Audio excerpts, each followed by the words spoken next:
इतना ज्यादा झूठ बीजेपी सरकार बोलती है उससे ज्यादा और आज तक किसी सरकार ने झूठ नहीं बोला है। समाजवादी के दलाल लोग गैस दिलाते थे गैस एजेंसी पे। ठोक देंगे, ये कहाँ की ये भाषा है? हम सुनते हैं, हमें ठोक दीजिए, कोई बुराई नहीं। अगर आप गलत कर रहे हैं, सुनिए, कमजोर आदमी को मार रहे हो, ठीक है, ये अच्छा ही है। हम कहते हैं अगर गलत है तो हमें ठोक दीजिए।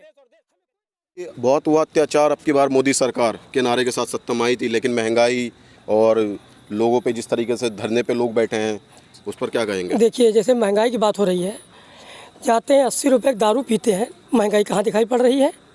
ठीक, चीनी 1-2 रुपया छोड़ दीजिए, चीनी कहाँ महंगी हुई?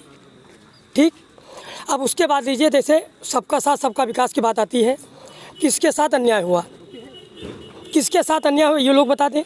गरीबों के सुनिए, उसके साथ एक भी जैसे पेंशन है, ठीक, पेंशन सबको साथ बनी है। ये नहीं है कि नहीं हिंदुओं को बनी, अगले को नहीं बनी, फलाक बनी, अगले को नहीं बनी। ठीक, कॉलोनी है, सुनिए, कॉलोनी है, ग्रामीण क्षेत्र में कॉलोनी के नाम पे ले लीजिए आप। किसी महंगाई तो आसमान छू रही है ना। सिलेंडर 1000 पहुंच गया, सरसों का तेल डबल हो गया। एक चीज बताइए, एक चीज ये पब्लिक नहीं सोच रही है। कुछ चीजें हैं नहीं, विकास जैसे तेल कितना लीजिए, ये अंतर्राष्ट्रीय दाम है।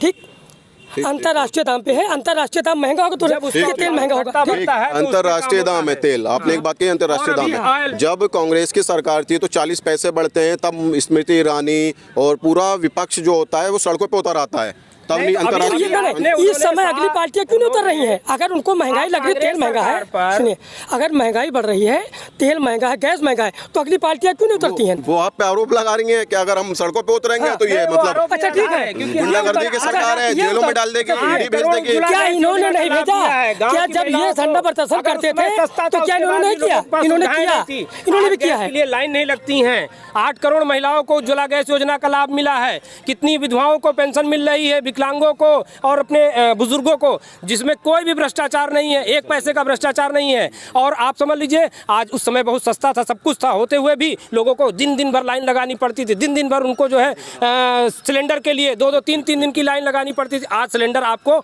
एक फोन कॉल पर आपके घर पर डिलीवरी हो। ठीक है, इनका कहना ये है, आज से पहले ये गिनाते थे कि 70 साल, कांग्रेस को कहते थे 70 साल। आप 7 साल में जो करके दिखा दिए हैं कि पूरा देश व प्रदेश देख रहा है कि इतनी महंगाई आज तक कभी आई ही नहीं।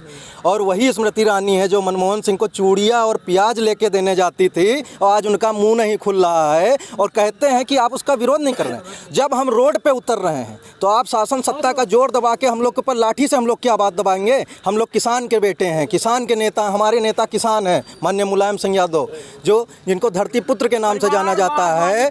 जितना ज़्यादा झूठ बीजेपी सरकार बोलती है उससे ज़्यादा और आज तक किसी सरकार ने झूठ नहीं बोला है। सिर्फ पब्लिक को बेवकूफ़ बनाने का जुमलेबाजी वाली सरकार है। सिर्फ जातिवाद की ये सरकार जातिवाद करती है कि हिंदू और मुसलमान को लड़ाने का काम कर रही है। लेकिन आरोप तो आपके ऊपर भी लगते हैं ना, जातिवाद की राजनीति करने के, धर्मवाद की राजनीति आप लोग करते हैं। कब्रिस्तान की बाउंड्री करा देते हैं, शमशान घाट को छोड़ देते हैं आप। समाजवादी पार्टी की जब सरकार थी ऐसा कुछ नहीं था, ये सिर्फ कहने की बात है। सबको एक समान, सबको मिलता था सम्मान। ठीक है, समाजवादी पार्टी में सभी जातियों, सभी धर्मों को सम्मान मिलता था। इनके पास कोई मुद्दा नहीं है, सिर्फ जातिवाद। जब भी कोई बात आती है ऐसी फंसने की तो तुरंत पहुंच जाते हैं पाकिस्तान का मुद्दा ला देते हैं। कभी ऐसा नहीं हुआ कि बताइए पुलवामा अटैक हुआ, आज अगर अंबानी अडानी के घर से एक सुई चोरी हो जाए तो उसके घर का पता तुरंत लग जाता है इनको 10 मिनट में। आज इतना बताइए, इतना सैनिक शहीद हो गया हमारे देश का, कर पाए कुछ? एक भी इनके जो नेता हैं, मुख्यमंत्री हैं, बता दें उनका घर का कोई सैनिक हो? मेरा भाई खुद फौज में। आज आरोप लग रहा है कि पाकिस्तान के अलावा कोई मुद्दा नहीं होता। नहीं, पाकिस्तान कैसे नहीं मुद्दा? हमने राष्ट्रीय स्तर अफगानिस्तान ले आते हैं। धारा 370 को खत्म करना पाकिस्तान से क्या लेना देना था? ये हमारा इंटरनल मामला था, ये हमारा राष्ट्रीय मुद्दा था। 3 तलाक कौन सा मुद्दा था? आज 3 तलाक महिलाएं आज जा करके वोट कर रही, महिलाएं आज मोदी के गुणगान कर रही हैं। ये 3 तलाक क्या राष्ट्रीय स्तर मंदिर मुद्दा? ये पूरे देश का मुद्दा था, पूरे हिंदू समाज का मुद्दा था। और हिंदू के साथ साथ अगर मुस्लिम समाज का मुद्दा नहीं होता तो आज यहाँ पर सोहावल के पास में एक मस्जिद के निर्माण के लिए जगह नहीं दी जाती है, कन्वेंशन सेंटर के निर्माण की जगह नहीं दी जाती, और वो खुशी से रामसैनी घाट में एसडीएम ने एक मस्जिद को गिरवा दिया था, तो उसके बारे में क्या कहेंगे? तो उसकी जांच चल रही है। ये सब सारी चीजें, उसमें जितने लोग पकड़े गए आपको ये पता होगा जी। मस्जिद थी, आप खुद बताइए, तमाम एसडीएम उसमें। देखिए, जिसके बाद सवाल सुनिए, तमाम एसडीएम आए, किसी को आपत्ति क्यों नहीं हुई और इन्हीं को आपत्ति क्यों हुई? नहीं तो उस समय अराजक तत्व उस समय जब एक्टिव हुए, जब उनको लगा पहले से, देखिए सारी चीज़ें ऐसा होता है जब भी कभी किसी बीच में हम मतलब अवैध बिल्डिंग में, इसके पहले देखिए आप साहबुद्दीन, अतीक अहमद, इन लोगों की भी बिल्डिंगें खड़ी रहती थी, सरकारों ने उनको संरक्षण दे रखा था, माफिया को और भ्रष्टाचार को संरक्षण दे रखा था। आज माफिया और भ्रष्टाचार धीरे धीरे जैसे जैसे संज्ञान में आ रहे हैं, पकड़ में आ रहे हैं, उनको खत्म किया जा रहा है, उनको संरक्षण दे रखा था की बात कर रहे हैं आप। ये बताइए, आप ही नहीं पूरा प्रदेश, पूरा देश जानता है कि हमारे प्रदेश के जो मुख्यमंत्री हैं उनके ऊपर 302, 307 जैसी धाराएं लगी हैं। जो मुख्यमंत्री के ऊपर इतनी धाराएं हैं, वो अपनी धाराएं हटाने के लिए ऐसा कर रहे हैं, मुकदमे वापस ले रहे हैं, जिसको हाईकोर्ट भी बोल रहा है कि ये गलत है। जब हाईकोर्ट ये चीज बोल रहा है, सिर्फ ये एक जबरदस्ती की बात है कि अपनी बात रख के पब्लिक को सिर्फ बरगलाने का काम कर रहे हैं, जात के नाम पे चुनाव लड़ रहे हैं। बाकी इनके पास कोई मुद्दा नहीं, कोई विकास 5 साल में इन्होंने नहीं किया है कि 5 साल में इन्होंने कोई विकास किया हो। बीजेपी कहती है देश हित में जनता महंगाई झेल सकती है। झेल सकती है, मगर उचित मूल्य पर पब्लिक को उपलब्ध कराया जाए। और जिसके नाम पर भारतीय जनता पार्टी सरकार में आई, आज उसमें सबसे बड़ा मुद्दा है गौशाला का। गौशाला के लिए कहा जाता है कि ये जो प्रधान का फंड आए, उस फंड से गौशाला का संचालन हो। सरकार को चाहिए उसके लिए अलग से फंडिंग करना चाहिए। गौ सेवा आयोग के अध्यक्ष, उत्तर प्रदेश के मुख्यमंत्री, ये सभी लोग गौशालाओं के लिए अलग से फंडिंग करें। ये क्या है कि ग्राम विकास का पैसा, धंधे, ग्राम पंचायत का पैसा गौशाला में खर्चा हो, इसके लिए कोई नहीं बोलता है। हमारी विधानसभा 270 में आज रोडों का क्या हाल है, कोई भी जनप्रतिनिधि नहीं बोलता है। गड्ढा मुक्त कर दिया हमने, सरकार गड्ढा मुक्त किए। आप सुनिए, आप इसका उदाहरण एक से आठ नहीं, कम से कम 10 रोड आपको हम दिखा सकते हैं। 17 किलोमीटर की रोड सफदरगंज से और दरियाबाद, उसका क्या हाल है? उस पर अगर कितनी डेली 2 दुर्घटनाएं होती हैं। कागजों में रोजगार है, कागजों क्या उन्होंने कभी रोजगार दे दिया था? क्या उन्होंने कभी रोजगार दिया किसी युवक को? इसके पहले बताइए आप। मैं पूर्व में जा रहा हूँ, क्या इसके पहले रोजगार दिया गया? नहीं दिया गया, आप भी जानते हैं ये। लेकिन जनता ने तभी तो सत्ता से बाहर किया ना उन्हें। आपने आके कहा कि हम रोजगार देंगे, हम महंगाई कम करेंगे, लेकिन आपने आगे भी रोजगार दिएगा बिना पैसा लिए। एक सुनिए, हमारी सरकार भाजपा में जो रोजगार दिया गया वो बिना पैसे के दिया गया।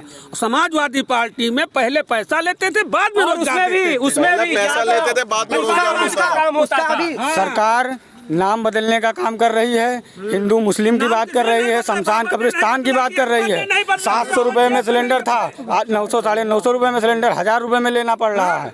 इसका नाम बदल के उज्ज्वला की जगह बुज्ज्वला कर देना चाहिए। उज्ज्वला की जगह बुज्ज्वला कर देना चाहिए।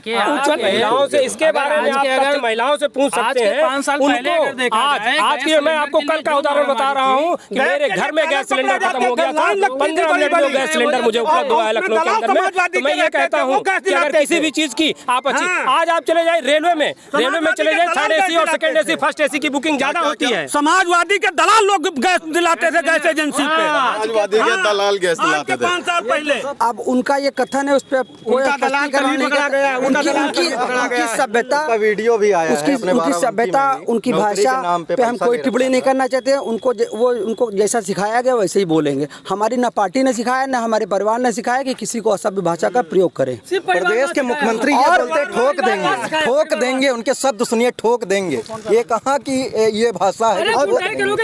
ये देखिए, सुन लीजिए किस तरह बोलने का तरीका देखिए, क्या कहते हैं, ठोक देंगे।